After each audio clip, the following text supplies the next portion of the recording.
Disparaissez de nos vies. Ce furent les mots que ma belle-fille me lança avant de claquer la portière et de me laisser là, seule, à la gare de Fontainebleau. 40 kilomètres de chez moi, sans argent, sans téléphone portable, rien d'autre que le manteau léger que je portais ce matin froid de novembre. Je suis restée là, debout sur le trottoir, tremblante, pas seulement de froid, de choc, d'humiliation, d'une douleur si profonde qu'elle n'avait même pas de nom. Et puis, une Mercedes noire s'est arrêtée devant moi.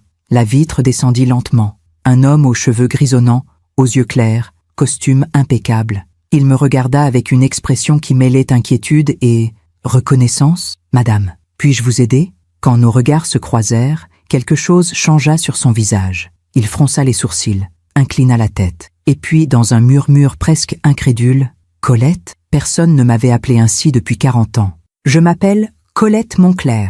J'ai 61 ans. Et voici l'histoire que j'ai gardée pour moi bien trop longtemps. Tout a commencé 3 semaines avant ce jour à la gare. Je vivais seule dans un petit appartement à Melun, dans un immeuble ancien, mais digne, avec des fenêtres qui donnaient sur une cour intérieure remplie d'hortensias. Nous étions en novembre 2024. L'automne se terminait et les feuilles tombaient en silence, comme tout dans ma vie ces dernières années. Mon fils Mathieu avait 36 ans. Marié depuis 8 ans à Mirella, une femme qui m'avait toujours traité avec une politesse glaciale, comme on salue un inconnu dans l'ascenseur. Ils habitaient à Paris, dans un grand appartement du 10e arrondissement. Mathieu travaillait comme ingénieur dans une entreprise de technologie. Mirella était avocate d'affaires. Ils gagnaient bien leur vie, vivaient bien. Et moi, j'étais la mère qui appelait 1 fois par semaine et recevait des réponses monosyllabiques. La grand-mère qui ne fut jamais appelée grand-mère, parce qu'il n'avait là pas d'enfant, et selon Mirella, n'en avait pas l'intention pour le moment.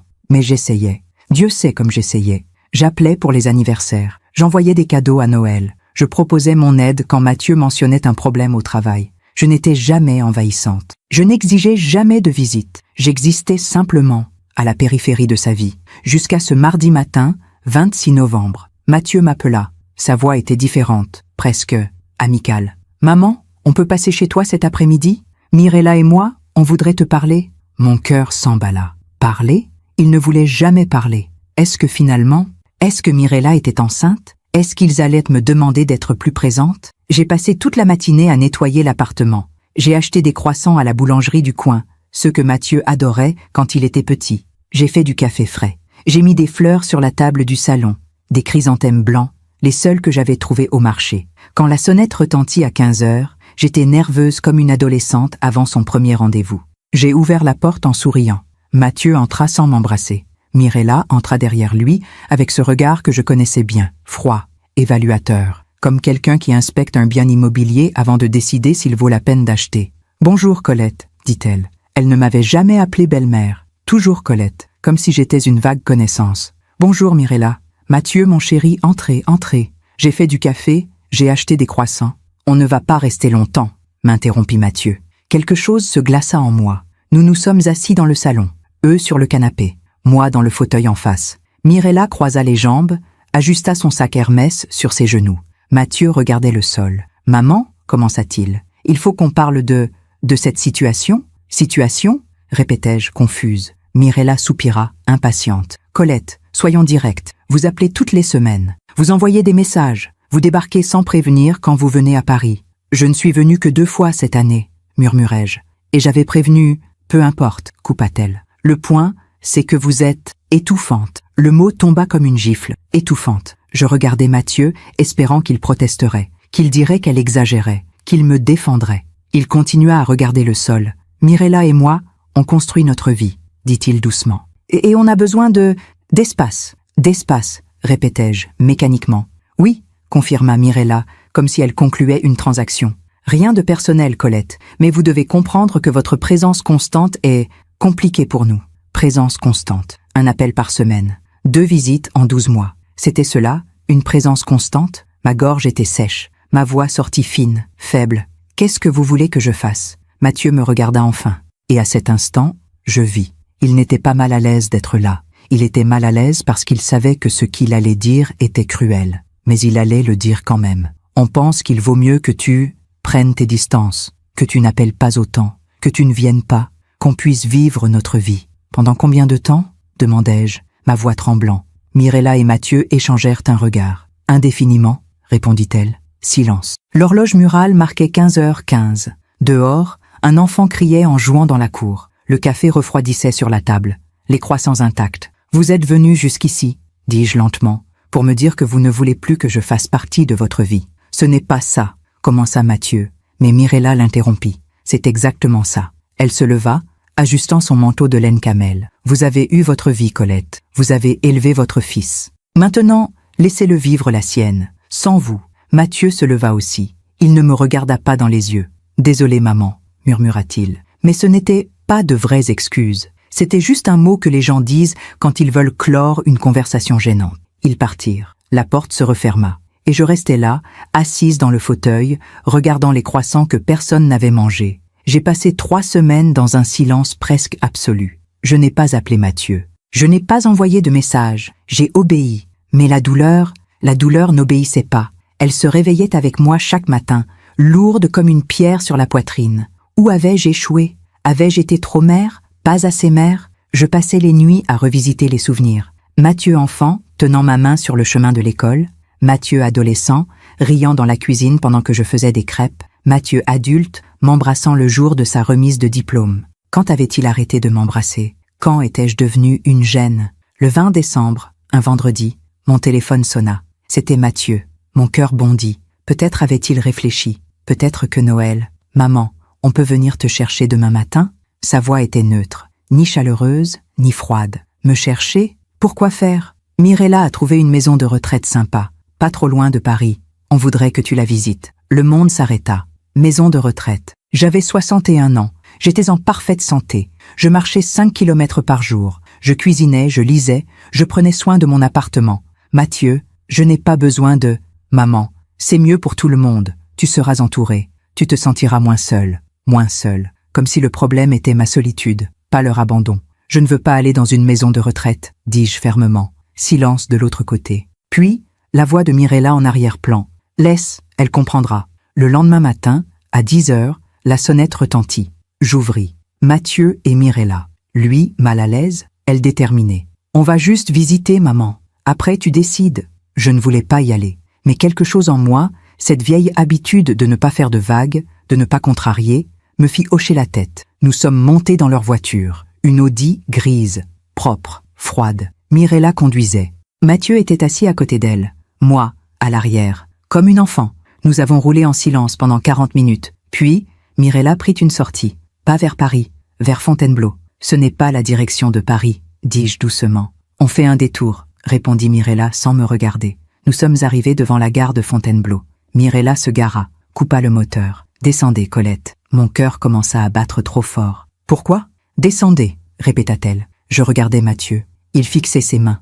Mathieu, qu'est-ce qui se passe? Il ne répondit pas. Je descendis. Mirella descendit aussi. Ouvrit le coffre, sortit mon sac à main, le posa par terre. Qu'est-ce que vous faites? Ma voix tremblait. Mirella me regarda. Ses yeux étaient durs, froids, vides d'humanité. Disparaissez de nos vies, Colette. Elle remonta dans la voiture. Mathieu ne bougea pas, ne me regarda pas. La voiture démarra. Et ils partirent. Je restais là, debout, devant la gare. Un vendredi matin de décembre, le ciel gris, le vent froid, mon sac à main à mes pieds, mon téléphone et mon portefeuille à l'intérieur de la voiture. 40 kilomètres de chez moi. Aucun moyen de rentrer. Les gens passaient. Personne ne me regardait. J'étais invisible, abandonné. Et c'est là, alors que je sentais mes jambes trembler, que la Mercedes noire s'arrêta. Parfois, on fait confiance à ceux qui ne le méritent pas. Et vous, avez-vous déjà été déçu par quelqu'un que vous aimiez? Racontez-moi votre histoire dans les commentaires. J'aimerais vous lire. La vitre de la Mercedes était descendue. L'homme me regardait avec une intensité qui me troubla. « Colette ?» répéta-t-il, comme s'il n'arrivait pas à croire ce qu'il voyait. Je ne répondis pas. Je ne pouvais pas. Ma gorge était nouée. Mes jambes tremblaient encore du choc de ce qui venait de se passer. Il descendit de la voiture. Grand, élégant. La soixantaine bien portée. Costume anthracite, chemise blanche impeccable, chaussures cirées. Tout en lui respirait la réussite, le confort, une vie bien différente de la mienne. « Mon Dieu, c'est vraiment vous !» murmura-t-il en s'approchant. Je reculai instinctivement. Je ne... Colette Rousseau, dit-il doucement. Du lycée Charlemagne. Promotion 1982. Mon nom de jeune fille. Le lycée où j'avais passé mes années d'adolescence. Une époque que j'avais presque oubliée. Je le regardais vraiment pour la première fois. Les yeux clairs, les traits fins, ce sourire légèrement de travers qui... Séraphin, soufflai-je. Son visage s'illumina. Vous vous souvenez? Comment aurais-je pu oublier? Séraphin Duchamp, le garçon timide qui s'asseyait 2 rangs derrière moi en cours de philosophie. Celui qui m'avait prêté son parapluie un jour de pluie en octobre 1979. Nous avions 16 ans. J'avais oublié le mien à la maison, et il m'avait tendu le sien sans un mot, puis était parti en courant sous l'averse. Le lendemain, je lui avais rendu son parapluie avec un mot de remerciement. Il avait rougi jusqu'aux oreilles. Nous avions commencé à nous parler. D'abord de cours, puis de livres, puis de tout. Séraphin aimait Camus et Sartre. Je préférais Colette et Beauvoir. Nous passions des heures dans le jardin du Luxembourg, assis sur un banc, près de la fontaine Médicis, à débattre de philosophie et de liberté. Il rêvait de partir, de créer quelque chose, de ne pas finir comme son père, comptable fatigué qui rentrait tous les soirs à 18h, pile avec la même expression résignée. « Je veux construire, Colette », me disait-il, « pas juste exister. » Et moi, je l'écoutais, fasciné par sa passion, par cette lumière dans ses yeux quand il parlait de l'avenir. Nous sommes sortis ensemble pendant 2 ans, 2 années douces, simples, innocentes. Promenade le long de la Seine, cinéma le samedi après-midi, premier baiser sous les marronniers de la place des Vosges. Il m'offrait des livres, je lui faisais des gâteaux. Nous parlions de tout sauf de l'avenir, parce que l'avenir nous semblait encore si loin. Puis, en juin 1982, juste après le baccalauréat, son père mourut subitement. Crise cardiaque, 53 ans. Séraphin changea du jour au lendemain. Il fallait qu'il parte, me dit-il, qu'il aille à Lyon, où son oncle possédait une petite entreprise de transport. Il fallait qu'il gagne sa vie, qu'il aide sa mère. Et nous, avais-je demandé, le cœur serré. Je reviendrai te chercher, promit-il, dès que j'aurai quelque chose à t'offrir, dès que je serai quelqu'un. Il partit en juillet. Nous nous sommes écrits pendant 6 mois, des lettres longues, pleines de projets et de promesses. Puis, les lettres s'espacèrent. Puis, elles s'arrêtèrent. En février 1983, je reçus une dernière lettre, brève, froide presque. Colette, je crois qu'il vaut mieux qu'on arrête de se mentir. Nos vies vont dans des directions différentes. Je te souhaite d'être heureuse. Séraphin. J'avais 19 ans. J'avais pleuré pendant des semaines. Puis la vie avait continué. J'avais rencontré Philippe, un homme gentil, stable, prévisible, professeur de mathématiques. Nous nous étions mariés en 1985. Mathieu était né en 1988. Philippe était mort dans un accident de voiture en 2007. Mathieu avait 19 ans. Il venait de rentrer à l'université. Et moi, à 43 ans, je m'étais retrouvée veuve. « Qu'est-ce que vous faites ici, Colette ?» demanda Séraphin, ramenant mon esprit au présent. Je regardais autour de moi, la gare, le parking désert, le ciel gris. Ma voix se brisa. Il fronça les sourcils, inquiet. « Vous allez bien? Vous êtes toute pâle ?» Je n'allais pas bien. Je tremblais. Le choc de l'abandon commençait à me rattraper. Les jambes qui flanchaient, le souffle court. Je crois que je vais... Le monde bascula. Je me réveillais dans la Mercedes. Assise sur le siège passager. La chaleur du chauffage sur mon visage. Une couverture en cachemire sur mes épaules. Séraphin me regardait avec une expression préoccupée. « Restez tranquille. Vous avez eu un malaise. » Où sommes-nous? Toujours à la gare. Je n'ai pas osé vous emmener quelque part sans votre accord. Il me tendit une bouteille d'eau. Buvez. Je bus. L'eau froide me fit du bien. Merci, murmurai-je. Nous restâmes silencieux un moment. Puis il demanda doucement, « Que s'est-il passé, Colette ?» Je fermai les yeux. Je ne voulais pas parler. Je ne voulais pas revivre cette humiliation. Mais quelque chose dans sa voix, une gentillesse sincère, sans jugement, me fit céder. « Mon fils, dis-je lentement, et sa femme, ils m'ont laissé ici. » Laissé? Ils sont venus me chercher ce matin, sous prétexte de visiter une maison de retraite. Et puis, ma voix trembla. Ils se sont arrêtés ici, ont sorti mon sac, et sont repartis. Le silence qui suivit était lourd. « Votre téléphone ?» demanda-t-il finalement, dans la voiture, avec mon portefeuille. « Mon Dieu !» Il serra le volant, les mâchoires crispées. « Pardon, dit-il, ce n'est pas ma place de... Mais quel genre de personne fait ça à sa propre mère ?» Je ne répondis pas. Quelle réponse y avait-il? « Vous habitez où ?»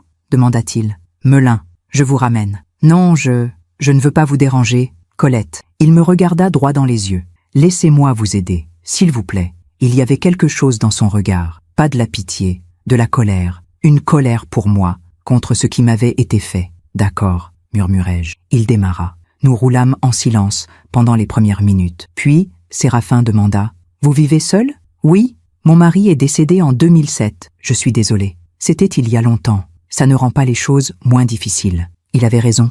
Et vous? Demandai-je. Vous êtes marié? Non. Jamais? Non. Je le regardais surprise. Pourquoi? Il sourit, un sourire triste. Je suppose que je n'ai jamais trouvé la bonne personne. Ou peut-être que j'ai arrêté de chercher. Le travail a pris toute la place. Vous faites quoi? Transport et logistique. J'ai repris l'entreprise de mon oncle à Lyon. Je l'ai développée. Aujourd'hui, on travaille dans toute l'Europe. Vous avez réussi, dis-je doucement. Matériellement, oui. Il marqua une pause. Mais parfois, je me demande ce que j'ai sacrifié pour ça. Nous arrivâmes à Melun 20 minutes plus tard. Je lui indiquai l'immeuble. Il se gara devant. Vous voulez que je monte avec vous? Pour être sûr que tout va bien? Non, ça ira, merci. Vraiment. Je descendis, puis me retournai. Séraphin, comment vous m'avez reconnu? Après toutes ces années, il sourit. Vos yeux, Colette. Vous avez toujours eu les mêmes yeux. Je montai chez moi, refermai la porte, m'appuyai contre elle. Et là, enfin seule, je me mis à pleurer. Pas seulement à cause de Mathieu et Mirella, mais à cause de tout.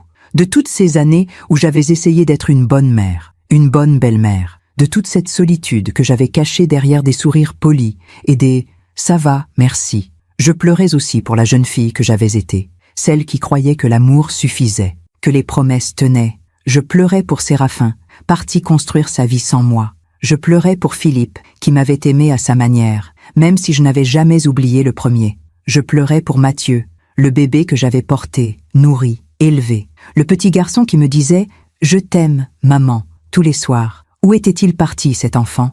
Le soir tomba. Je ne mangeais pas. Je ne bougeais pas du canapé. Je regardais les murs de mon petit appartement. Les photos de Mathieu enfant. Mathieu à 5 ans avec son cartable. Mathieu à 12 ans avec son vélo. Mathieu à 18 ans le jour de son baccalauréat. Sur aucune photo, il n'y avait Mirella. Elle avait toujours refusé d'être photographiée avec moi. Je n'aime pas les photos, disait-elle. Mensonge. Elle ne voulait pas de traces, pas de preuve qu'elle avait un jour fait partie de ma vie. 22 heures. Mon téléphone n'avait pas sonné. Mathieu n'avait pas appelé pour savoir si j'étais bien rentrée. Bien sûr que non. Pendant que je raconte tout cela, je me demande d'où vous m'écoutez. Écrivez le nom de votre ville en commentaire. Je ne dormis pas cette nuit-là. Je restais allongée dans mon lit, les yeux fixés au plafond, écoutant les bruits familiers de l'immeuble. Madame Beaumont au-dessus qui toussait. Le couple du 3e qui se disputait à voix basse. L'horloge du salon qui égrenait les heures. Minuit, 1 heure, 2 heures. À 3 heures du matin, je me levai, mis de l'eau à chauffer, préparai une tisane que je ne bus pas. Je m'assis à la table de la cuisine, celle où j'avais servi tant de repas à Mathieu quand il était petit. Devoirs de mathématiques étalés entre nous, goûter après l'école,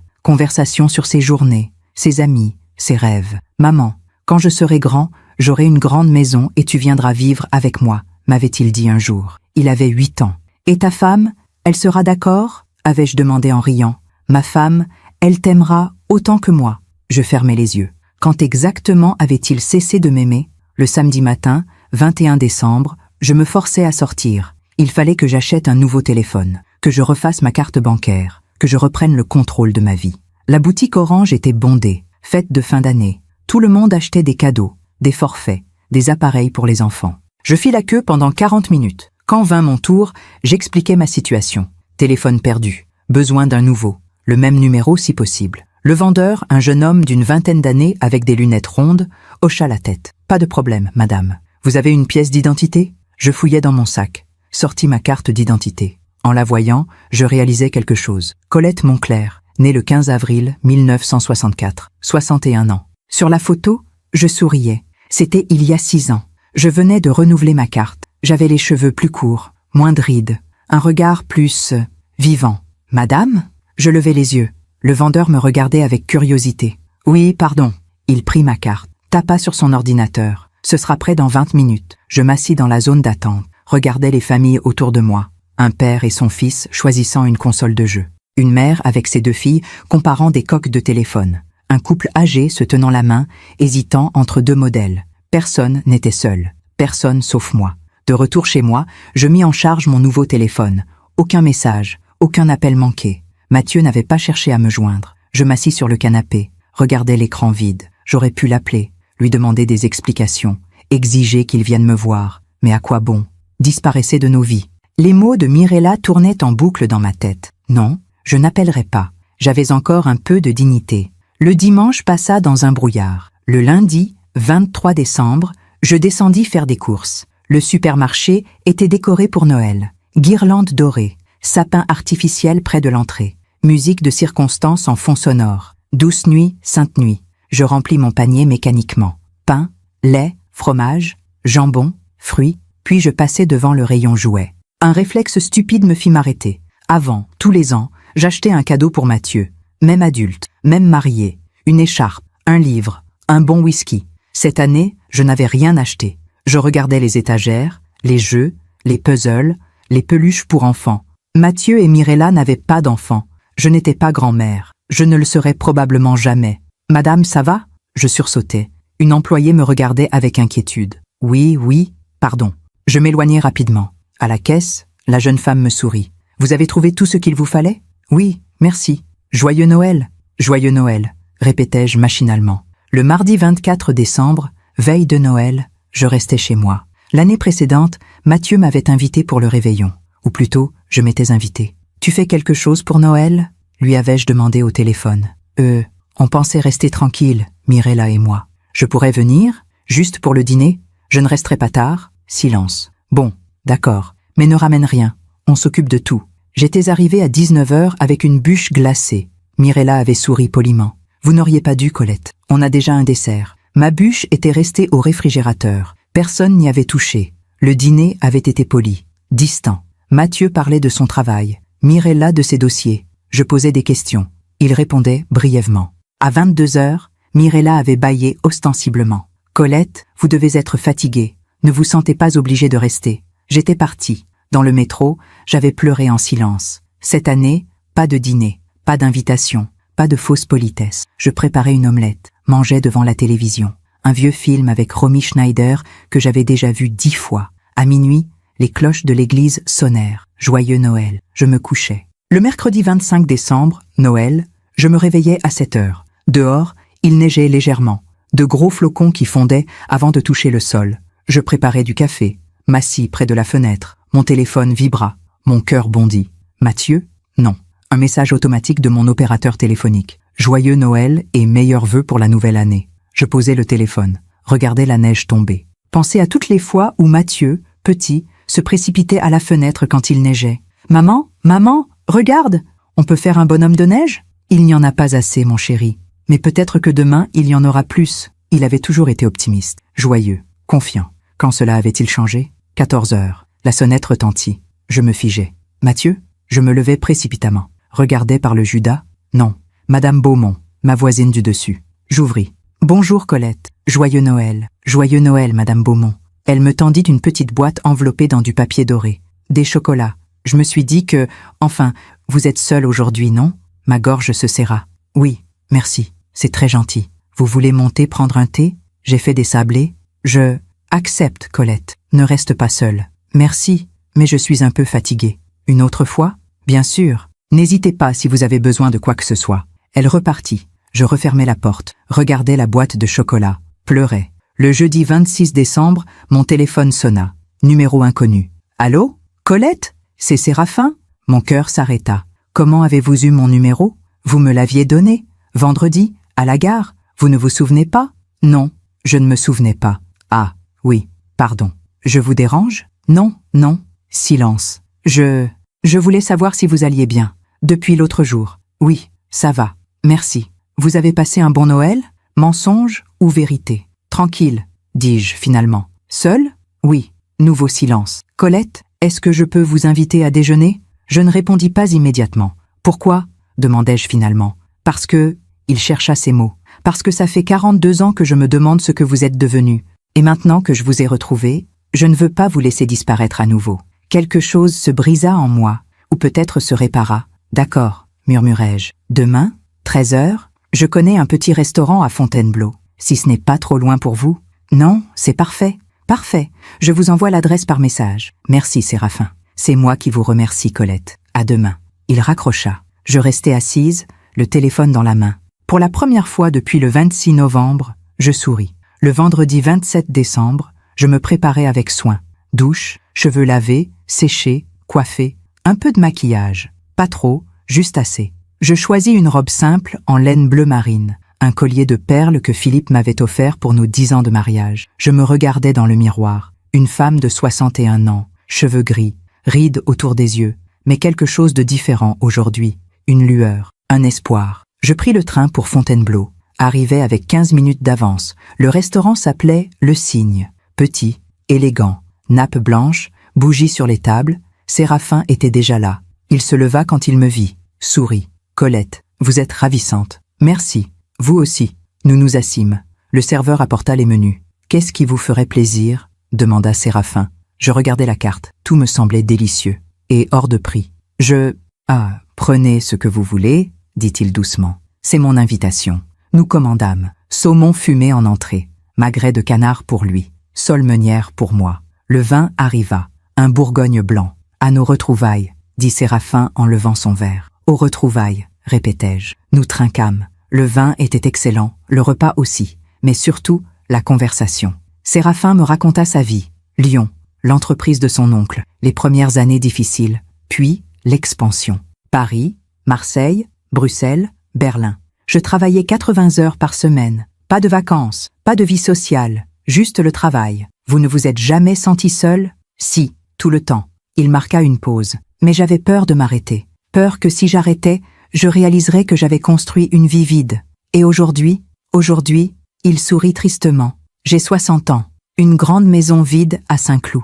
Une entreprise qui tourne. Et personne avec qui partager tout ça. Vous n'avez jamais voulu vous marier? Avoir des enfants? J'ai essayé, plusieurs fois. Mais ça ne marchait jamais. Il me regarda. Je crois que j'ai toujours comparé les femmes que je rencontrais à... Il ne finit pas sa phrase. Mais je compris. Le dessert arriva. Tarte tatin pour lui, crème brûlée pour moi. Et vous, Colette? Parlez-moi de votre vie. Alors je racontais. Philippe, le mariage, Mathieu, la vie tranquille, l'accident, le veuvage. Et puis, plus difficilement, les dernières années, l'éloignement progressif de Mathieu, Mirella, l'abandon. Quand je terminais, Séraphin était silencieux. « Je suis désolé, dit-il finalement. Ce n'est pas votre faute. Non, mais je suis désolé que vous ayez vécu ça, que vous viviez ça. » Il posa sa main sur la mienne. « Vous ne méritez pas d'être seule, Colette. » Je regardais sa main, forte, chaude. « Personne ne mérite d'être seul, » murmurai-je. Nous quittâmes le restaurant à 16 heures. Dehors, il faisait froid. Le soleil d'hiver bas sur l'horizon. « Je peux vous raccompagner à la gare ?» proposa Séraphin. « Merci. »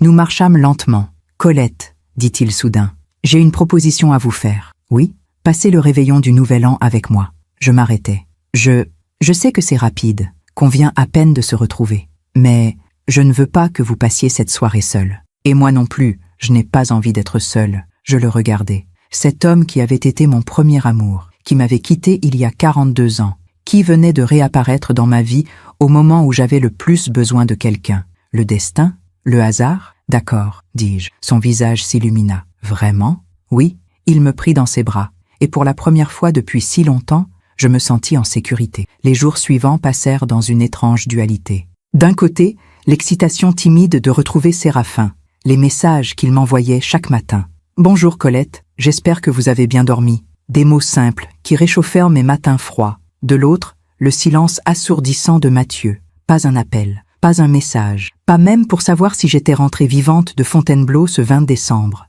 Et moi, coincée entre les deux, je me surprenais à justifier son silence. Il est occupé avec le travail. Mais Mirella doit le monopoliser. Il m'appellera bientôt, pour le Nouvel An, sûrement. Mensonge que je me racontais pour ne pas affronter la vérité. Mon fils m'avait abandonné sur un parking, et il s'en fichait. Le samedi 28 décembre, je décidai de ranger l'appartement. Il fallait que je m'occupe, que je ne pense pas. Je commençais par la chambre de Mathieu. Oui, j'avais gardé sa chambre, même après son départ pour l'université en 2006. Même après son mariage en 2016. Un lit simple, une étagère avec ses livres d'enfance, des posters jaunis de groupes de rock qu'il écoutait adolescent, une vieille console de jeu qui ne fonctionnait plus. J'ouvris le placard, ses vêtements d'adolescent, un blouson en jean qu'il adorait à 15 ans, des t-shirts de concert, son écharpe de l'équipe de football du lycée. Je pris le blouson, le portai à mon visage. Il sentait encore un peu la lessive, mais plus rien de Mathieu. « Maman,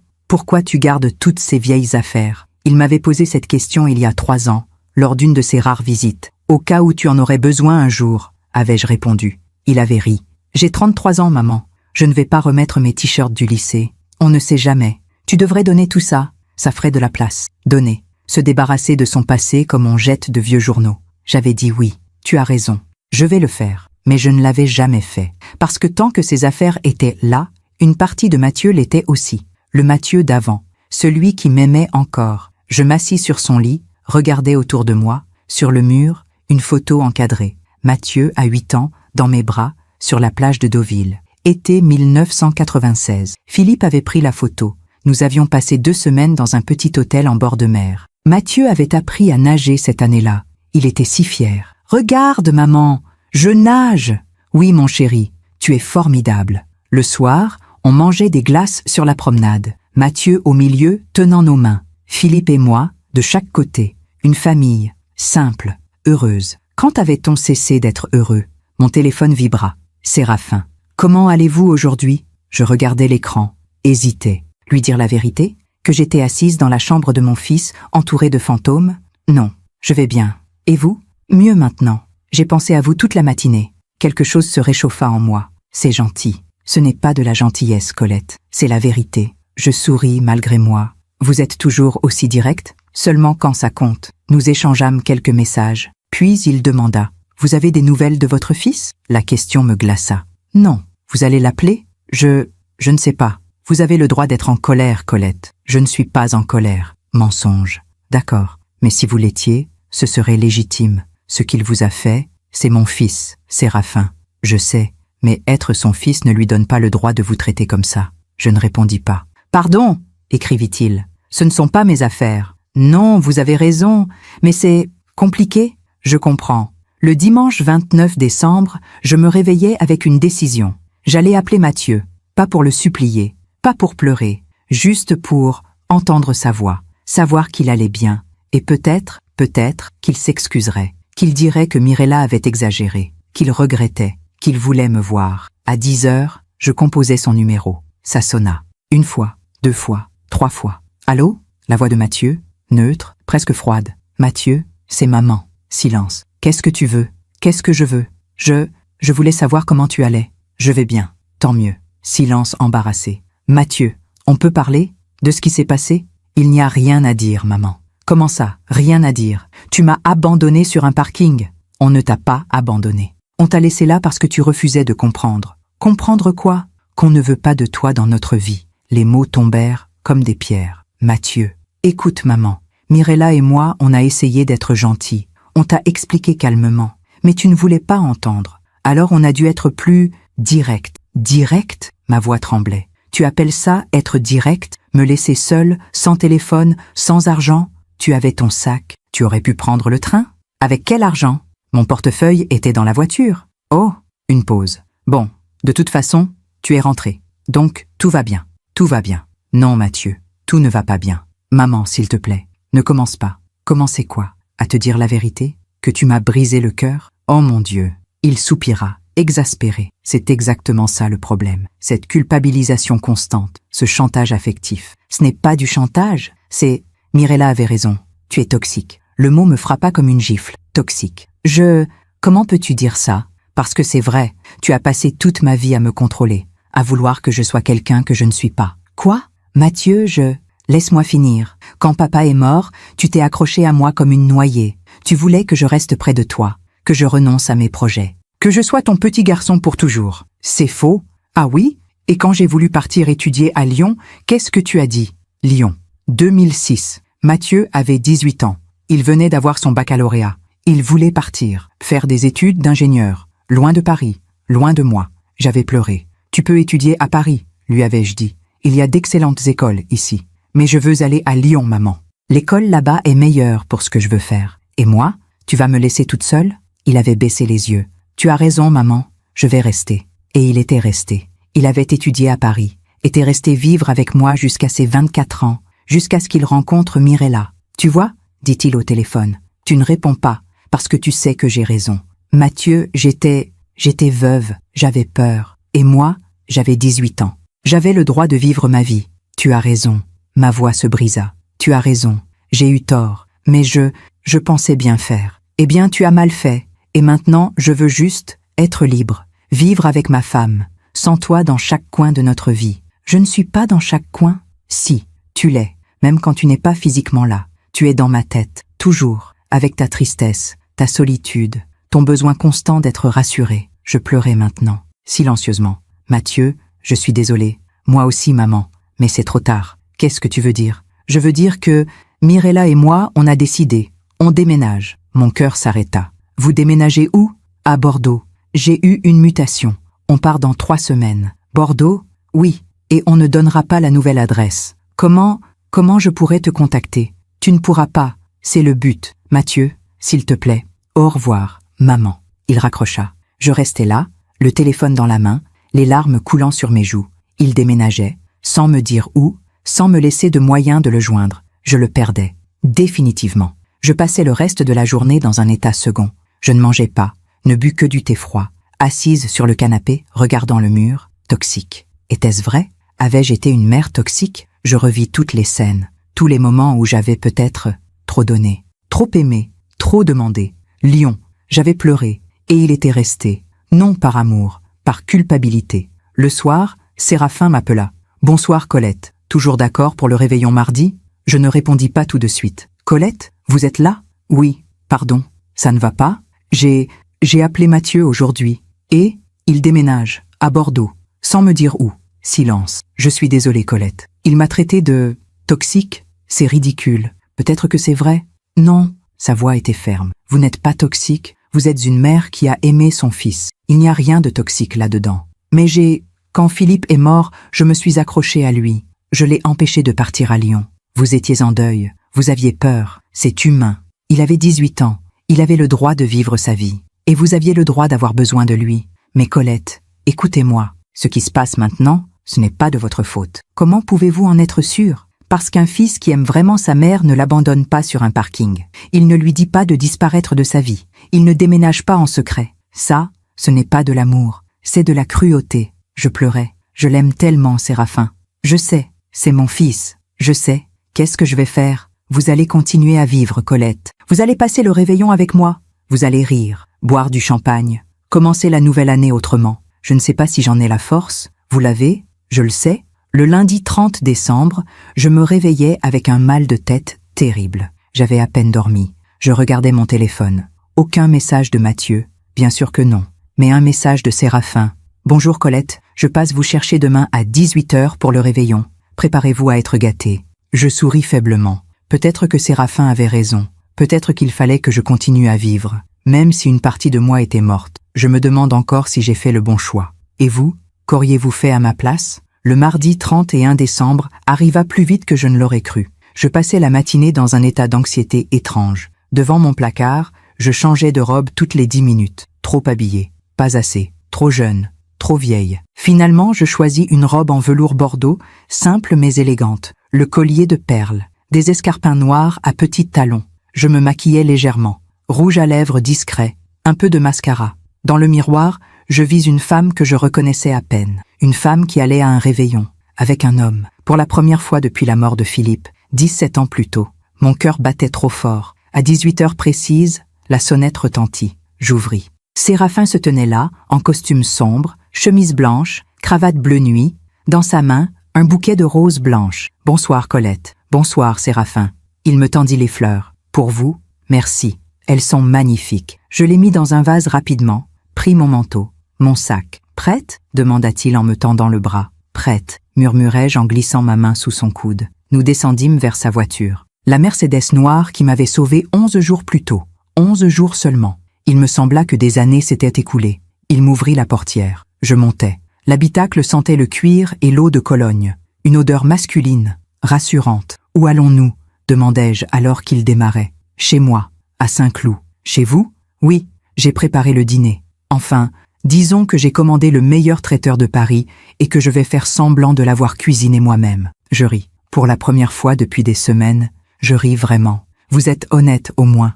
Toujours. » Il me regarda brièvement avant de reporter son attention sur la route. « Je ne sais pas mentir, Colette. Je n'ai jamais su. » Nous roulâmes vers l'ouest. La nuit était tombée. Paris scintillait de 1000 feux. Décorations de Noël encore accrochées. Vitrines illuminées. « C'est beau, » murmurai-je. « Vous aimez Paris ?» Je l'ai toujours aimé. Mais j'ai l'impression de ne plus vraiment le voir. De juste y survivre. Je comprends. Moi aussi, pendant longtemps, je ne voyais plus rien. Juste le travail, les chiffres, les contrats. Qu'est-ce qui a changé? Il réfléchit un instant. Vous. Je le regardais, surprise. Moi? Oui, vous retrouvez. C'est comme si quelqu'un avait rallumé une lumière que j'avais éteinte il y a 40 ans. Mon cœur se serra. Séraphin, désolé. Je ne voulais pas vous mettre mal à l'aise. Vous ne me mettez pas mal à l'aise. C'est juste que... je ne sais pas quoi dire. Vous n'avez rien à dire. Il sourit. Profitez de la soirée. C'est tout ce que je demande. Nous arrivâmes à Saint-Cloud 20 minutes plus tard. Le quartier était calme. Rue large, bordée d'arbres. Grande maison bourgeoise, derrière des grilles en fer forgé. Séraphin s'arrêta devant un portail électrique, composa un code. Le portail s'ouvrit lentement. Nous entrâmes dans une allée pavée. Au bout, une maison. Non, une demeure. 3 étages, façade en pierre claire, grandes fenêtres illuminées, un jardin même en hiver. C'est impressionnant, soufflai-je. C'est trop grand pour une seule personne, dit-il simplement. Mais je l'ai acheté il y a 15 ans. À l'époque, je pensais encore me marier, avoir des enfants, remplir toutes ces pièces. Il se gara, coupa le moteur, et puis le temps a passé. Il m'ouvrit la portière, m'aida à descendre. Nous entrâmes. Le hall était immense, sol en marbre blanc et noir, grand escalier en bois sombre, lustre en cristal. Mon Dieu, murmurai-je, je sais, c'est ostentatoire, ridicule même pour un homme seul. Non, c'est magnifique. Il m'aida à retirer mon manteau, l'accrocha soigneusement. Venez. Le salon est par ici. Le salon était à l'image du reste. Spacieux, élégant, canapé en cuir caramel, bibliothèque couvrant un mur entier, cheminée en marbre où crépitait un feu. Sur la table basse, du champagne dans un seau à glace. 2 coupes. Asseyez-vous, dit-il en me guidant vers le canapé. Je vais chercher les amuse-bouches. Je m'assis, regardai autour de moi. Les étagères étaient remplies de livres. Philosophie, histoire, romans. Certains titres me sautèrent aux yeux. Camus, Sartre, les mêmes qu'il lisait à 17 ans. Sur une étagère plus basse, des photos encadrées. Séraphin jeune avec un homme âgé. Son oncle sans doute. Séraphin devant un entrepôt.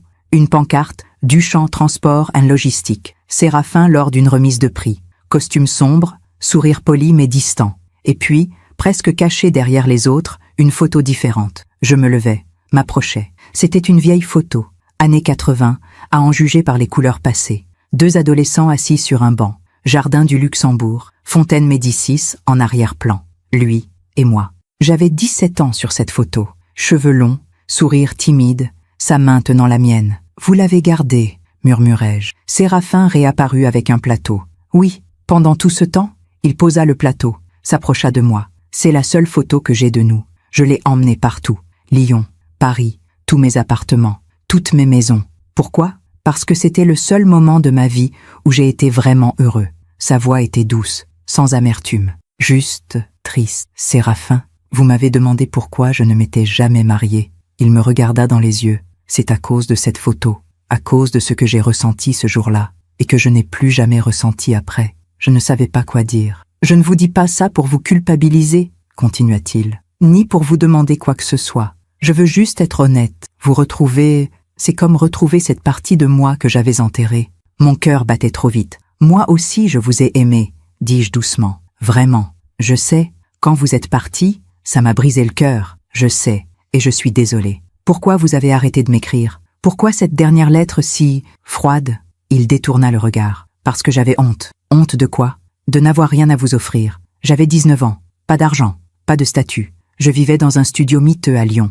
Je travaillais 70 heures par semaine pour un salaire ridicule. Ça ne m'aurait pas dérangé. Mais moi, ça me dérangeait. Sa voix se durcit légèrement. Je voulais être quelqu'un avant de revenir vers vous. Quelqu'un digne de vous. Je ne vous ai jamais demandé d'être riche, Séraphin. Je voulais juste vous. Je sais. Mais j'étais jeune, orgueilleux, stupide. Il sourit tristement. J'ai passé 40 ans à construire un empire. Et pourquoi? Pour impressionner qui? Vous n'étiez plus là. Nous restâmes silencieux un moment. Puis il se reprit. Bon, assez de mélancolie. C'est le réveillon. Nous sommes censés être joyeux. Il ouvrit la bouteille de champagne. Le bouchon sauta avec un pop satisfaisant. Il remplit les 2 coupes. M'entendit une. À quoi trinquons-nous? Demandai-je. Aux retrouvailles. Il leva sa coupe. Aux secondes chances. Et à cette soirée qui, je l'espère, ne sera que la première de beaucoup d'autres. Je levai ma coupe. Aux secondes chances, répétai-je. Nous bûmes. Le champagne était excellent, frais, pétillant, délicieux. Le dîner fut servi dans la salle à manger. Une pièce encore plus impressionnante que le salon. Table en bois massif, pouvant accueillir 12 personnes. Nous étions assis l'un en face de l'autre, à une extrémité, foie gras en entrée, homard thermidor en plat principal, fromage, et une bûche glacée au marron pour finir. Le traiteur a fait des merveilles, dis-je en souriant. N'est-ce pas? Il rit. Peut-être que la prochaine fois, j'essaierai vraiment de cuisiner. La prochaine fois? Oui, si vous acceptez de revenir. J'hésitais. Je ne sais pas, Séraphin. Tout va si vite, je comprends. Mais Colette, je ne vous demande rien, juste votre compagnie, de temps en temps, si vous le voulez, et si je le veux, alors je serai l'homme le plus heureux de France. Je souris. Vous exagérez. Pas du tout. Nous parlâmes pendant des heures, de tout, de rien, de nos vies, de nos regrets, de nos rêves perdus et retrouvés. Il me raconta comment il avait bâti son entreprise, les premières années de galère, les nuits blanches, les contrats ratés, les contrats gagnés. En 1995, j'ai failli tout perdre. Un client important n'a pas payé. 50 000 francs à l'époque. J'étais ruiné. Qu'est-ce que vous avez fait? J'ai vendu ma voiture, emprunté à la banque, travaillé encore plus dur. 2 ans plus tard, j'avais remboursé et quintuplé mon chiffre d'affaires. Vous êtes obstiné. C'est mon plus grand défaut et ma plus grande qualité. Je ris. À 23 heures, il mit de la musique, de vieux vinyles, Édith Piaf, Charles Aznavour, Barbara. Vous aimez toujours cette musique? Demandai-je. Toujours. Ça me rappelle mes parents. Mon père écoutait Aznavour le dimanche matin en faisant le café. Le mien aussi. Nous échangeâmes un sourire complice. Minuit approchait. Nous retournâmes au salon, devant la cheminée. Séraphin remplit nos coupes une dernière fois. Encore 5 minutes, dit-il en regardant sa montre. Mon cœur battait fort. Dans 5 minutes, nous serions en 2025. Une nouvelle année. Sans Mathieu. Sans la vie que j'avais connue. Mais peut-être avec quelque chose de nouveau. 10 secondes, annonça Séraphin. Nous comptâmes ensemble. 10, 9, 8, ma main tremblait légèrement. 7, 6, 5. Il prit ma main dans la sienne. 4, 3, 2. Nos regards se croisèrent. 1. Bonne année, Colette. Bonne année, Séraphin. Il se pencha, m'embrassa doucement sur la joue. Que cette année vous apporte tout ce que vous méritez, murmura-t-il. À vous aussi, répondis-je, la gorge serrée. Nous restâmes ainsi un long moment, main dans la main, devant le feu. Puis il demanda « Vous voulez que je vous raccompagne maintenant? Ou vous pouvez rester. Il y a 5 chambres d'amis. Vous auriez tout l'espace dont vous avez besoin. » Je réfléchis, rentrer dans mon appartement vide, seul, la première nuit de l'année, ou rester ici, dans cette grande maison chaude, avec cet homme qui m'avait aimé il y a si longtemps. « Je peux rester ?» Son visage s'illumina. « Bien sûr, je vais vous montrer votre chambre. » La chambre d'amis était au 2e étage, spacieuse. Lit king size avec une couette blanche immaculée. Salle de bain attenante. Il y a des serviettes propres, une brosse à dents neuve dans l'armoire. Tout ce dont vous pourriez avoir besoin. Merci Séraphin, pour tout. C'est moi qui vous remercie, Colette. Cette soirée, c'était la plus belle que j'ai passée depuis très longtemps. Pour moi aussi, nous nous regardâmes. Et puis, impulsivement, je me mis sur la pointe des pieds et l'embrassai sur la joue. Bonne nuit, Colette. Il referma la porte doucement. Je m'assis sur le lit, regardai autour de moi. Cette chambre était 3 fois plus grande que la mienne. Cette maison était un palais comparé à mon petit appartement. Cet homme était tout ce que Philippe n'avait pas été. Passionné, intense, présent. Que m'arrivait-il? Je me réveillais dans un lit qui n'était pas le mien. Les premiers instants furent désorientants. Plafond inconnu, lumière différente, silence trop grand. Puis tout me revint. Saint-Cloud, la maison de Séraphin, le réveillon. Je regardais l'heure sur mon téléphone. 9h20, 1er janvier 2025, première journée d'une nouvelle année. Je me levais, utilisais la salle de bain, trouvais effectivement une brosse à dents neuve, du dentifrice, même un peigne. Séraphin avait pensé à tout. Je me regardais dans le miroir, cheveux en désordre, visage fatigué, mais quelque chose dans mes yeux, une lueur que je n'avais pas vue depuis longtemps. Je descendis prudemment l'escalier. Des voix venèrent de la cuisine. Non, une seule voix. Séraphin au téléphone. Oui, Bernard, je sais, mais ça peut attendre lundi? Non, je ne serai pas disponible aujourd'hui, parce que j'ai de la compagnie. Ça ne te regarde pas. Bon, d'accord. Si c'est vraiment urgent, envoie-moi les documents par mail. Oui, à lundi. Il raccrocha avec un soupir. Je frappai légèrement à la porte ouverte. Bonjour. Il se retourna. Son visage s'éclaira immédiatement. Colette. Bonjour. Bien dormi? Très bien. Et vous? Comme un bébé. Il sourit. Café? Thé? Café, s'il vous plaît. Asseyez-vous. La cuisine était aussi immense que le reste de la maison. Îlot central en marbre, appareil professionnel. Tout brillait. Vous cuisinez vraiment? Demandai-je en m'asseyant sur un tabouret. Rarement, mais j'aime avoir l'équipement au cas où. Au cas où quoi? au cas où je trouverais enfin une raison de cuisiner pour quelqu'un. Il me servit un café, y ajouta du lait sans demander. Se souvenait-il de comment je le prenais à 17 ans? Croissant? Proposa-t-il en sortant une boîte de la boulangerie. Frais de ce matin. Le boulanger livre même les jours fériés. Vous gâtez vos invités? Vous êtes ma seule invitée depuis... Il réfléchit. Depuis au moins 3 ans. Vraiment? Vraiment. Je reçois pour le travail. Des dîners d'affaires. Des cocktails. Mais des invités personnels? Non. Plus depuis longtemps. Nous prîmes le petit déjeuner en parlant de tout et de rien. Puis, vers 11 heures, mon téléphone vibra. Mon cœur s'emballa. Mathieu? Je regardais l'écran. Non. Un message automatique d'une boutique. Bonne année et profitez de nos soldes d'hiver. Je posai le téléphone, déçu malgré moi. Vous espériez un message de votre fils? Demanda doucement Séraphin. Oui. Stupide, non? Non, c'est humain. Il ne m'appellera pas. Il me l'a dit. Peut-être qu'il changera d'avis? Peut-être. Je n'y croyais pas. Colette, dit Séraphin après un moment de silence. Puis-je vous poser une question indiscrète? Allez-y. Que comptez-vous faire maintenant? Comment ça? Avec votre vie. Votre fils qui part. Votre appartement vide. Vos journées. Je n'avais pas de réponse. Je ne sais pas. Continuez comme avant, je suppose. Mais vous étiez heureuse avant? La question me frappa de plein fouet. Heureuse? Non. J'étais seule, en attente, vivant pour des appels qui ne venaient pas, des visites qui n'arrivaient jamais. Non, admis-je, je n'étais pas heureuse. Alors pourquoi continuer? Parce que c'est ma vie. Ça peut changer. Je le regardais. Qu'est-ce que vous suggérez? Il prit une grande inspiration. Venez vivre ici. Le silence qui suivit fut assourdissant. Quoi? Venez vivre ici, avec moi. Séraphin, on vient à peine de se retrouver. Ça fait 11 jours. Je sais. Mais Colette, j'ai 60 ans. Vous en avez 61. On n'a plus 20 ans pour attendre. Pour se tourner autour pendant des mois avant de prendre une décision. Mais, écoutez-moi. Il prit ma main. Je ne vous demande pas de m'épouser demain. Je ne vous demande même pas de... Il chercha ses mots. De partager ma chambre. Pas si vous ne le voulez pas. Cette maison a 6 chambres. Vous auriez tout l'espace dont vous avez besoin. Votre indépendance. Mais vous ne seriez plus seul. Et moi non plus. C'est de la folie. Peut-être. Mais quelle est l'alternative? Vous retournez dans votre appartement. Seul? Moi je reste ici. Seul. On se voit de temps en temps. On s'appelle. Et puis quoi? On vieillit chacun de notre côté en regrettant de ne pas avoir saisi cette chance? Et si ça ne marche pas? Alors vous partirez. Aucune obligation. Aucune pression. Mais au moins, on aura essayé. Je restais silencieuse longtemps. C'était insensé. Nous nous connaissions à peine. Enfin, non. Nous nous étions connus il y a 42 ans.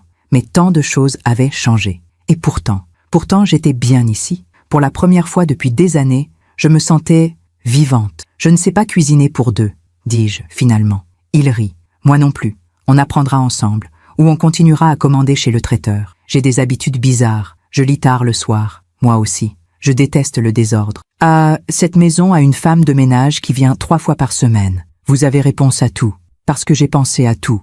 Depuis que je vous ai retrouvé, je ne pense qu'à ça. À vous. À nous. À ce que pourrait être notre vie. Laissez-moi réfléchir, dis-je finalement. C'est énorme. Je comprends. Prenez tout le temps dont vous avez besoin. Et si je refuse, alors je respecterai votre décision.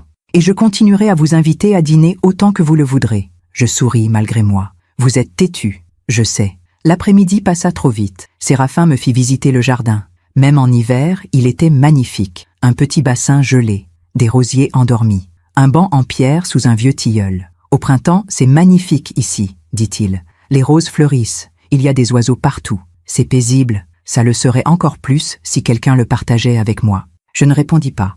Vers 16 heures, il me raccompagna à Melun. Le trajet fut silencieux, pas inconfortable, juste pensif. Nous arrivâmes devant mon immeuble. Merci pour tout, dis-je. Le réveillon, l'hospitalité, la proposition. Pas de quoi. Il sourit. Réfléchissez-y, sans pression. D'accord. Je descendis, puis me retournai. Séraphin? Oui? Pourquoi moi? Après tout ce temps, vous auriez pu refaire votre vie avec n'importe qui. Et il me regarda longuement, parce que personne ne m'a jamais fait sentir ce que vous m'avez fait sentir, à 17 ans, et maintenant, à 60. Certaines choses ne changent pas, Colette. Je montais chez moi. L'appartement était froid, silencieux, petit, si petit comparé à la maison de Saint-Cloud. Je regardais autour de moi, les murs étroits, le canapé usé, la petite table de cuisine. Toute ma vie était là, dans ces 45 mètres carrés. Était-ce vraiment une vie? Le soir, je m'assis avec une tisane, regardais mon téléphone. Toujours rien de Mathieu. J'ouvris nos derniers messages, remontais dans le temps. octobre 2024. Merci maman pour le pull. Août, bon anniversaire. Mai, rien. Avril, oui, on va bien. Mars, février, janvier. Des réponses brèves, polies, vides. Quand avait-il arrêté de m'aimer? Ou peut-être, m'avait-il jamais vraiment aimé? Le lendemain matin, 2 janvier, je me réveillais avec une certitude. Il fallait que je sache. Il fallait que je comprenne où tout avait basculé. Je composais le numéro de Mathieu. Ça sonna. Longtemps. Puis, la messagerie. Vous êtes bien sur le répondeur de Mathieu Monclerc. Laissez un message. Sa voix. Neutre. Professionnelle. Mathieu. C'est maman. Ma voix tremblait. Je voulais te souhaiter une bonne année. J'espère que tu vas bien. Que Mirella va bien. Je m'arrêtais. Que dire de plus? Je t'aime. Même si tu ne veux plus m'entendre. Même si tu pars. Je t'aimerai toujours. C'est tout. Au revoir. Je raccrochais. Pleurais. 3 jours passèrent. Pas de réponse. Pas de rappel. Rien. Le 5 janvier, dimanche, Séraphin m'appela. « Bonjour Colette, vous allez bien ?»« Oui, enfin, ça va. Vous avez réfléchi ?»« Oui, beaucoup. » Et, je pris une grande inspiration. « J'ai une question. Allez-y. Si je viens, vous attendez quoi de moi exactement ?» Silence au bout du fil. « La vérité ?» dit-il finalement. « Oui, j'attends que vous me donniez une raison de rentrer le soir. J'attends quelqu'un avec qui partager mon café le matin. J'attends de ne plus dîner seul face à une télévision. J'attends de ne plus être seul. Et si, avec le temps, il y a plus, alors je serai l'homme le plus heureux du monde. Mais si vous voulez juste de la compagnie, de l'amitié, ça me suffit. Parce que vous, Colette, vous suffisez. » Ma gorge se serra. « D'accord. D'accord quoi? D'accord, je viens. » Son souffle s'arrêta. « Vraiment? Oui, à une condition. Laquelle? Je garde mon appartement, au cas où, au moins les 6 premiers mois. Bien sûr, c'est prudent, et je paie ma part. Colette, non. C'est non négociable. Je ne veux pas être une charge. Vous ne serez jamais une charge. Mais si ça peut vous rassurer, d'accord, on trouvera un arrangement. Alors c'est oui, le déménagement eut lieu progressivement. Je ne voulais pas tout quitter d'un coup. C'était trop brutal, trop définitif. Alors pendant 2 semaines, je fis des allers-retours entre Melun et Saint-Cloud. D'abord mes vêtements, puis mes livres, mes quelques objets personnels, photos, souvenirs. Séraphin m'avait donné la plus belle chambre d'amis. Celle avec vue sur le jardin, salle de bain privée, dressing spacieux. Si jamais vous voulez changer pour une autre chambre, n'hésitez pas, avait-il dit. Celle-ci est parfaite, parfait. Il avait souri. Faites comme chez vous, vraiment. Les premiers jours furent étranges. Je me réveillais désorienté, cherchais mes repères, puis me rappelais où j'étais. Séraphin partait travailler à 8 heures, rentrait vers 18 heures. Vous n'êtes pas obligé de m'attendre, disait-il. Mangez quand vous voulez. Mais j'attendais. Parce que manger seul dans cette grande maison me semblait encore plus triste que dans mon petit appartement. Le 15 janvier, un mercredi, je retournais à Melun chercher les dernières affaires. En entrant dans l'appartement, je fus frappé par le silence. Personne n'avait vécu ici depuis 2 semaines. Pourtant, tout était exactement comme je l'avais laissé. Le canapé, la table, les photos sur les murs, les photos de Mathieu. Je m'approchais lentement. Mathieu a 5 ans, à 10 ans, à 15 ans. Sur chaque photo, il souriait. Avais-je imaginé ce bonheur? Non. Il avait été heureux, j'en étais certaine. Alors quand avait-il commencé à me détester? Je décrochais les cadres un par un, les empilais dans un carton, puis je m'arrêtais. Devais-je vraiment les emporter à Saint-Cloud, exposer mon passé dans la maison de Séraphin, lui infliger la présence fantôme de mon fils? Non, je refermais le carton, le rangeais dans le placard de l'entrée. En sortant de l'immeuble, je croisai Madame Beaumont. « Colette, je ne vous vois plus. Vous allez bien ?»« Oui, Madame Beaumont, très bien. Vous êtes partie en vacances? On peut dire ça. Tant mieux. Vous aviez besoin de changer d'air. » Elle me regarda avec bienveillance. « Vous avez meilleure mine. Merci. Et votre fils? Il est venu vous voir pour le nouvel an ?» Ma gorge se serra. « Non, il était occupé. Dommage. Enfin, les jeunes, aujourd'hui... » Elle soupira. « Bon, je vous laisse. Prenez soin de vous. » De retour à Saint-Cloud, je trouvai Séraphin dans son bureau. Il était au téléphone, visiblement contrarié. « Non, ce n'est pas acceptable. J'ai dit lundi, pas mercredi. Alors trouvez une solution. C'est votre travail, Bernard. Très bien. Rappelez-moi quand c'est réglé. » Il raccrocha avec un soupir. « Problème ?» demandai-je depuis la porte. Il leva les yeux. Son visage s'adoucit immédiatement. « Colette, oui, un client difficile, mais rien de grave. » Il se leva. « Vous avez tout récupéré ? » ?»« Oui, parfait. » Il s'approcha. « Vous savez ce que ça signifie ? » ?»« Quoi ? » ?»« Que vous êtes officiellement chez vous, ici, chez moi. » Ces mots me firent un effet étrange. Le soir, nous dînâmes ensemble. Séraphin avait commandé des plats japonais, sushi, sashimi, tempura. « Vous aimez la cuisine japonaise ?» demanda-t-il. « Je ne sais pas. Je n'ai jamais vraiment essayé. » « Sérieusement ?» Philippe n'aimait pas. Alors, on n'allait jamais. « Eh bien, goûtez. » Je pris un morceau de saumon. Le goûtais prudemment. C'était délicieux. « Alors ? C'est bon. Vraiment bon. » Il sourit. « Vous voyez ? Il y a encore plein de choses à découvrir. » Après le dîner, nous nous installâmes au salon. Séraphin mit de la musique. Mozart. Concerto pour piano numéro 21. « Vous aimez Mozart ?» demandai-je. « Énormément. »« Et vous ?» ?»« Oui. Philippe préférait la chanson française. Alors j'écoutais Mozart en cachette. » « En cachette ? Ça peut paraître stupide. » Mais il trouvait que c'était prétentieux. Séraphin fronça les sourcils. « Prétentieux d'aimer la musique classique ? Pour lui, oui. » Colette. Il me regarda. « Je ne veux pas dire du mal de votre défunt mari, mais il me semble que vous avez passé beaucoup de temps à vous adapter aux autres. C'est ce que font les femmes de ma génération. Peut-être, mais vous n'avez plus à le faire. Pas ici, pas avec moi. » Le 20 janvier, un lundi, mon téléphone sonna. Numéro inconnu. « Allô ? Madame Moncler ? Oui. Bonjour. Je suis Maître Lefebvre, notaire à Paris. Je vous appelle au sujet de votre fils, Mathieu Moncler. » Mon sang se glaça. « Il lui est arrivé quelque chose ? » Non, non. Pardonnez-moi, je vous ai inquiété. Monsieur Moncler se porte très bien. Je respirai à nouveau. Alors pourquoi ? Votre fils m'a contacté pour procéder à une modification de son testament. Il souhaite également régulariser certains aspects juridiques concernant vous. Moi ? Oui. Pourriez-vous passer à mon étude ? Mercredi à 14h, si possible. Oui. D'accord. Parfait. Je vous envoie l'adresse par SMS. À mercredi, madame. Il raccrocha. Je restai assise, le téléphone dans la main. Testament. Aspect juridique. Qu'est-ce que cela signifiait ? Séraphin rentra à 18h. Je lui racontai. Son visage se durcit. Vous voulez que je vous accompagne ? Non. Je dois y aller seule. Colette, je n'aime pas ça. Moi non plus. Mais c'est mon fils. Justement, c'est votre fils qui vous a abandonné sur un parking. Je sais, mais je dois savoir ce qu'il veut. Le mercredi 22 janvier, je me rendis à l'étude du notaire. 7e arrondissement. Immeuble haussmannien. Plaque en laiton. Maître Lefebvre, notaire. Je montai au 2e étage. La secrétaire me fit entrer dans une salle d'attente. 10 minutes plus tard, une porte s'ouvrit, et Mathieu en sortit. Mon cœur s'arrêta. Il ne me regarda pas, passa à côté de moi comme si j'étais invisible. « Mathieu » murmurai-je. Il s'arrêta, se retourna. « Bonjour, maman. » Sa voix était glaciale. « Tu vas bien ? » ?»« Très bien. On peut parler ? » ?»« Il n'y a rien à dire. Maître Lefebvre va tout expliquer. »« Mathieu, s'il te plaît. Au revoir, maman. » Il partit. La porte de l'immeuble claqua. « Madame Moncler ?» Je me retournai. Un homme d'une 50aine d'années. Costume gris, lunettes. Maître Lefebvre. « Veuillez me suivre. » Nous entrâmes dans son bureau, tout en bois sombre et livres juridiques. « Asseyez-vous, je vous en prie. » Je m'assis. « Je vais être direct, madame. Votre fils m'a mandaté pour procéder à plusieurs démarches. » « Lesquelles ?» Il ouvrit un dossier. « Premièrement, il a modifié son testament. Vous n'êtes plus bénéficiaire. Tous ses biens iront à son épouse, madame Mirella Moncler. » Le coup me coupa le souffle. Deuxièmement, il renonce à son statut d'héritier réservataire. C'est possible ? Dans certaines circonstances, oui. Pourquoi ferait-il ça ? Pour s'assurer qu'à votre décès, il ne recevra rien de votre succession. Je le regardais, abasourdi. Il ne veut rien de moi ? C'est exact. Même pas ? Rien, madame. Il a été très clair. Je sortis de l'étude dans un état second.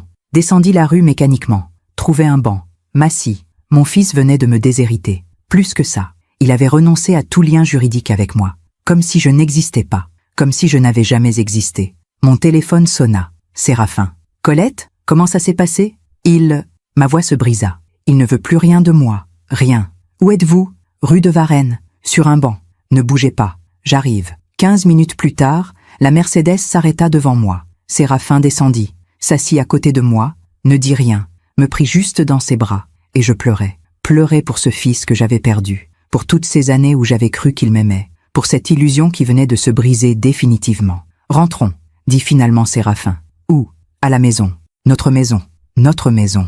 Oui, rentrons. » Ce soir-là, je ne dînais pas. Je restais dans ma chambre, regardais par la fenêtre, le jardin endormi, le ciel gris. Vers 22h, on frappa doucement. « Colette, c'est moi. Je peux entrer ? » Oui. Séraphin entra avec un plateau. Tisane, biscuits. « Vous n'avez rien mangé. Je n'ai pas faim. » Il posa le plateau sur la table de nuit, s'assit au bout du lit. « Ah, vous voulez parler ? De quoi ?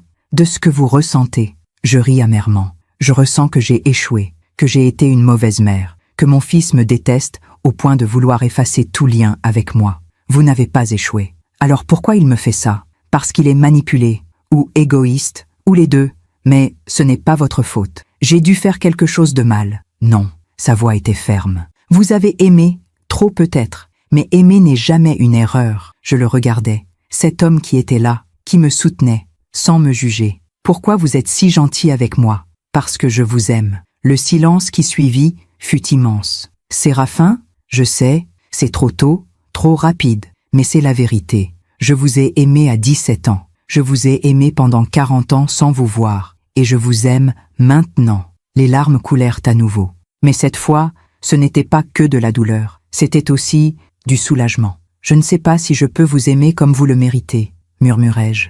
Je ne vous demande rien que vous ne puissiez donner. Juste d'être là. C'est déjà énorme. Cette nuit-là, je ne dormis presque pas. Mais pour la première fois depuis des semaines, je n'étais pas seule dans ma douleur. Dans la chambre à côté, Séraphin veillait, et je savais que si j'avais besoin de lui, il serait là. Les jours suivants furent étrangement calmes, comme après une tempête, quand tout est détruit, mais que le silence enfin revenu permet de voir les dégâts clairement. Je ne pleurais plus, c'était fini. Les larmes, l'espoir, l'attente. Mathieu avait fait son choix, un choix radical, définitif, cruel. Et moi, je devais faire le mien. Le 25 janvier, un samedi, je me réveillais avec une clarté nouvelle. Je descendis à la cuisine. Séraphin préparait du café. « Bonjour », dit-il doucement. « Oh, bonjour, vous avez bien dormi ?»« Oui, étonnamment bien. » Il me tendit une tasse, me regarda attentivement. « Vous allez mieux. »« Je crois, oui. »« Qu'est-ce qui a changé ?» Je réfléchis. J'ai compris quelque chose cette nuit. « Quoi ?»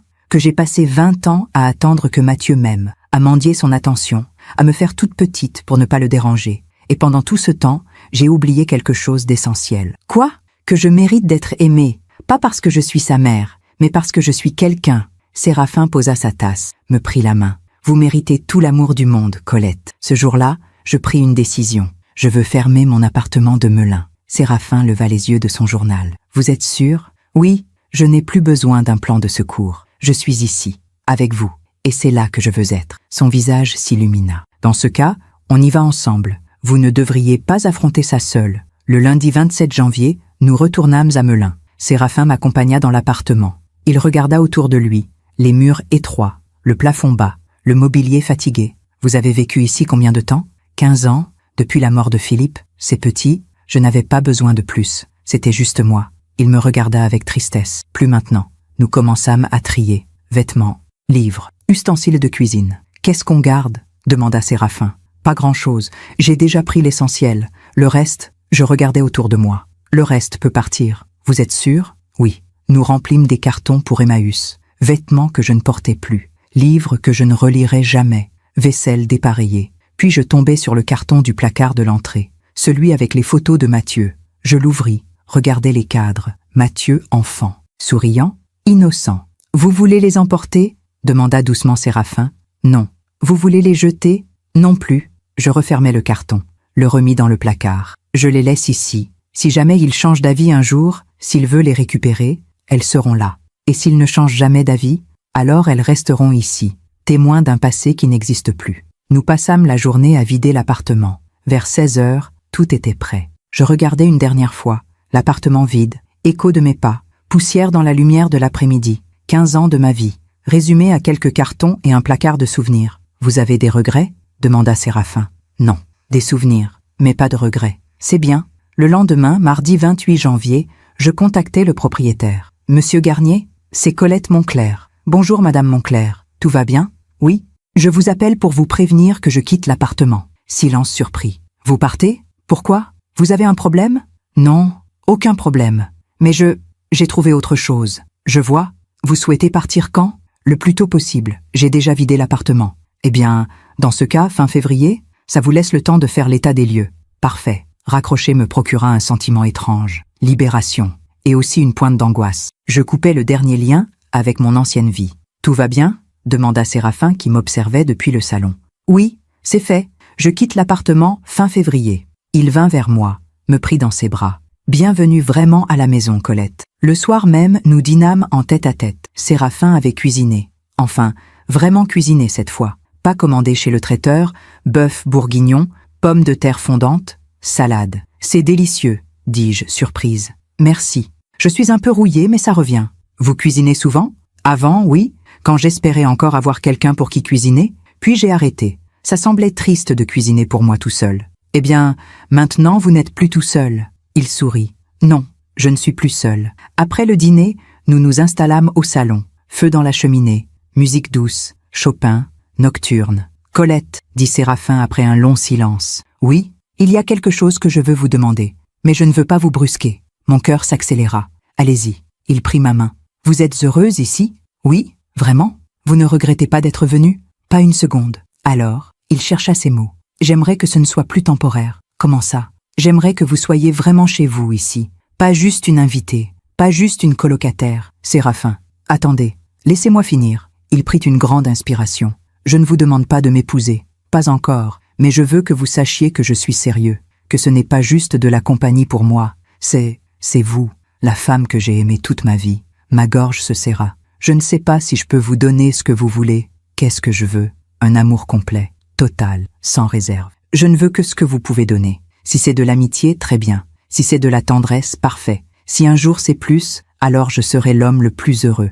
Mais je ne demande rien que vous ne puissiez offrir. Je le regardais longuement. Cet homme qui m'avait sauvé, qui m'avait accueilli, qui ne demandait rien. Vous savez ce qui est étrange? Quoi? Avec Philippe, je me suis mariée parce que c'était le bon moment, la bonne chose à faire. Il était gentil, stable, et j'avais 21 ans. Il fallait que je me marie. Vous ne l'aimiez pas? Si, à ma manière, mais pas comme... Je m'arrêtais. Pas comme quoi? Pas comme je vous ai aimé. Son souffle s'arrêta. À 17 ans?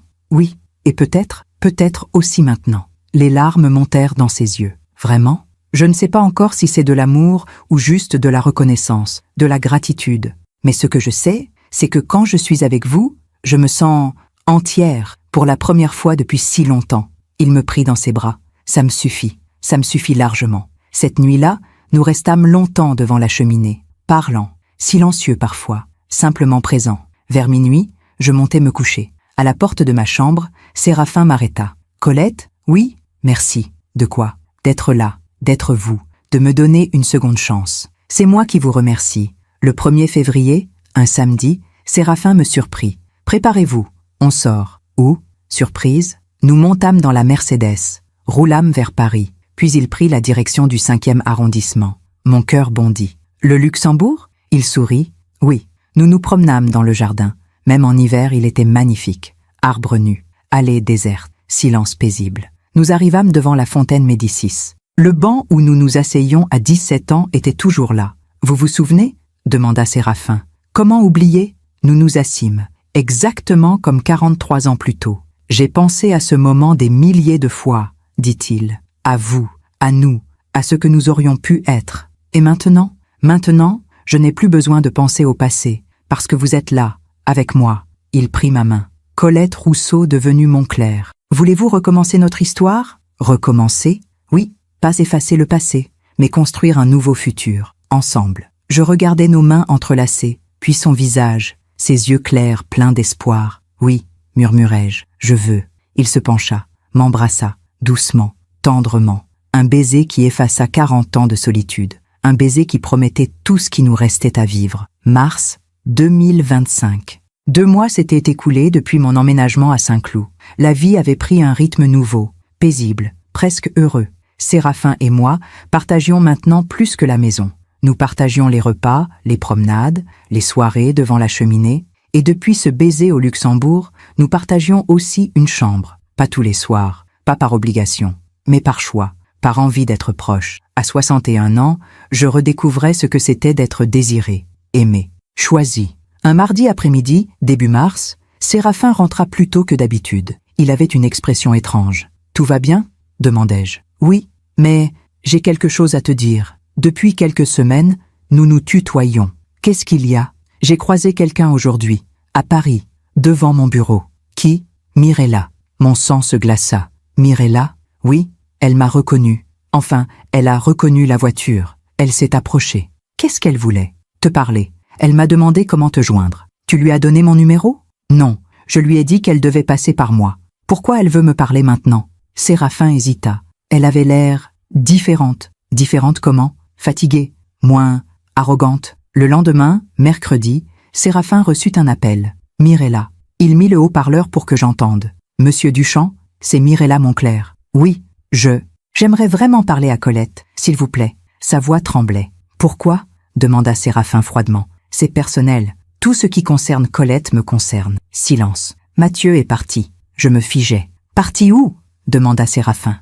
Il m'a quitté, il y a 3 semaines. Je pris le téléphone des mains de Séraphin. Mirella, c'est moi, Colette. Sa voix se brisa. Pardon, je suis désolée, tellement désolée. Qu'est-ce qui s'est passé? Il m'a quitté pour une autre, une collègue, plus jeune, 28 ans.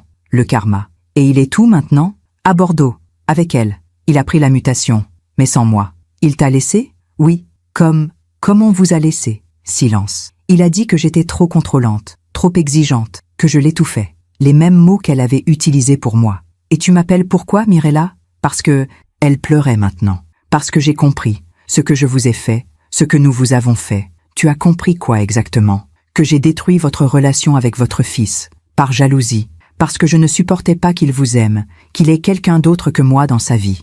Je m'assis, le téléphone contre mon oreille. Continue. Je lui ai dit que vous étiez toxique, que vous le manipuliez, que vous vouliez le garder pour vous. J'ai menti. Sur tellement de choses. Pourquoi? Parce que j'avais peur qu'il vous choisisse, qu'il me quitte pour vous. Alors je l'ai éloigné de vous, petit à petit, jusqu'à ce qu'il ne vous voie plus que par mes yeux. Mon cœur battait fort. Et lui, il t'a écouté? Oui, parce qu'il était faible, parce qu'il préférait avoir la paix, parce que c'était plus facile de vous abandonner que de me tenir tête. Et maintenant, qu'est-ce que tu veux, Mirella? Votre pardon.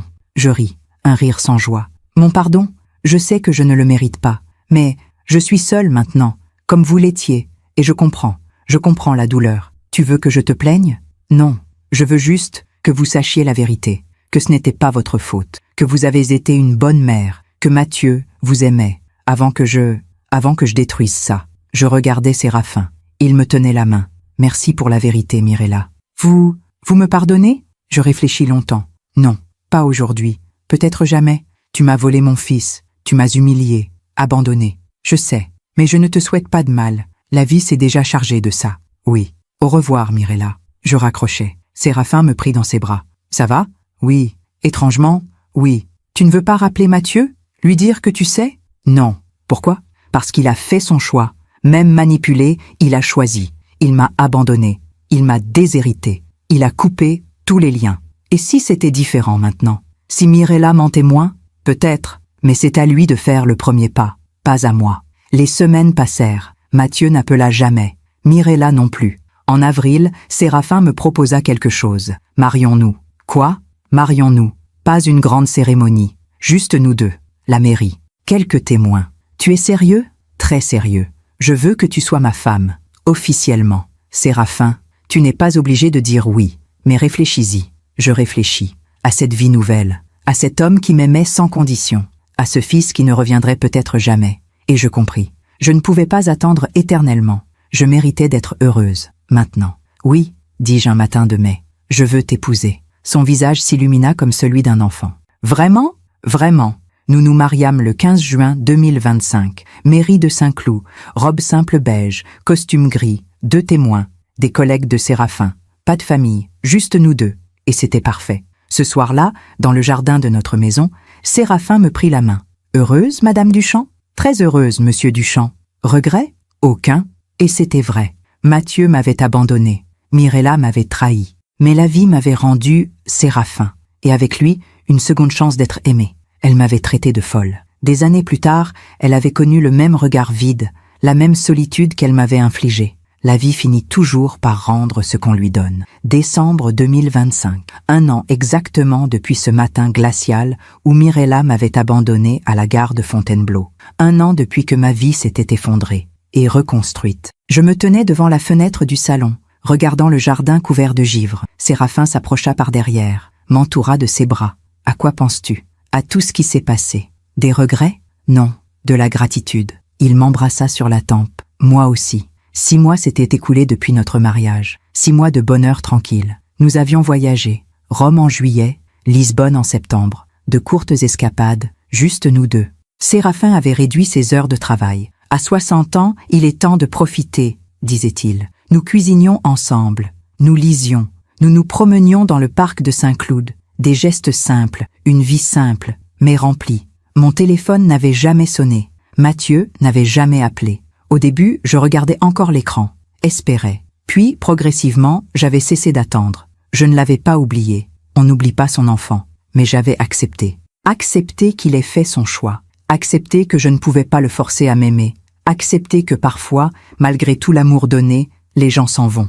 Un après-midi de décembre, je reçus un message inattendu. Madame Beaumont, ma voisine de Melun. Bonjour Colette, j'espère que vous allez bien. Quelqu'un est venu à votre ancien appartement aujourd'hui. Un jeune homme.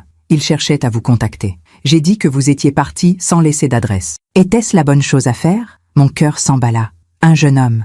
Mathieu? Je montrai le message à Séraphin. Qu'est-ce que tu veux faire? Je ne sais pas. Tu veux savoir si c'était lui? Oui? Non? Il me prit la main. Écoute ton cœur, Colette. Je répondis à Madame Beaumont. Oui, c'était la bonne chose. Merci. Puis j'ajoutai. Vous a-t-il dit pourquoi il me cherchait? Sa réponse arriva 10 minutes plus tard. Il a dit qu'il voulait s'excuser, qu'il avait fait une erreur. Il avait l'air triste. Je posai le téléphone, regardai Séraphin. Il veut s'excuser. Et toi, tu veux l'entendre? Je ne sais pas. Une partie de moi, une partie de toi l'aime encore. Oui, c'est normal, c'est ton fils. Mais l'autre partie se souvient de la douleur. Oui, nous restâmes silencieux longtemps. Puis Séraphin dit doucement, « Tu sais ce que je pense? » « Quoi? Que tu n'as rien à prouver, ni à lui, ni à personne. Si tu veux lui parler, parle-lui. Si tu ne veux pas, n'en parle pas. Tu as le droit de choisir. Et si je regrette, alors tu changeras d'avis. Les portes ne sont jamais fermées définitivement, sauf si tu le décides. » Je réfléchis pendant des jours. Puis, le 20 décembre, je pris ma décision. J'écrivis un message à Madame Beaumont. « Si le jeune homme revient, vous pouvez lui donner ce numéro. » Je donnai mon nouveau numéro. Mais précisez-lui que c'est moi qui décide si je réponds. Mathieu n'appela pas. Peut-être qu'il n'était jamais revenu. Peut-être qu'il avait changé d'avis. Peut-être que son regret n'était pas assez fort. Et étrangement, ça ne me faisait plus aussi mal. Le 24 décembre, réveillon de Noël, Séraphin et moi dînâmes chez nous. Dinde au marron, champagne, bûches glacées. Nous échangeâmes des cadeaux. Il m'offrit une édition ancienne de Colette, mon auteur préféré. Je lui offris une montre gravée, pour tout le temps qu'il nous reste. À minuit, nous sortîmes dans le jardin. Le ciel était dégagé, plein d'étoiles. « Joyeux Noël, ma chérie !» dit Séraphin. « Joyeux Noël !» Nous nous embrassâmes sous les étoiles, et je réalisais quelque chose. J'étais heureuse, vraiment heureuse, pas malgré ce qui s'était passé, mais peut-être à cause de ça. Parce que perdre Mathieu m'avait forcé à me retrouver, à me choisir, à accepter que je méritais l'amour. « Tu sais ce qui est étrange ?» dis-je. « Quoi ?» Je pensais que perdre mon fils serait la fin de ma vie, mais c'était le début. Le début de quoi? De moi, de la vraie Colette, celle qui n'attend plus, qui ne mendie plus, qui vit. Séraphin me serra contre lui. « Je suis fière de toi. Pourquoi? Parce que tu as survécu. Plus que ça, tu as fleuri. Grâce à toi.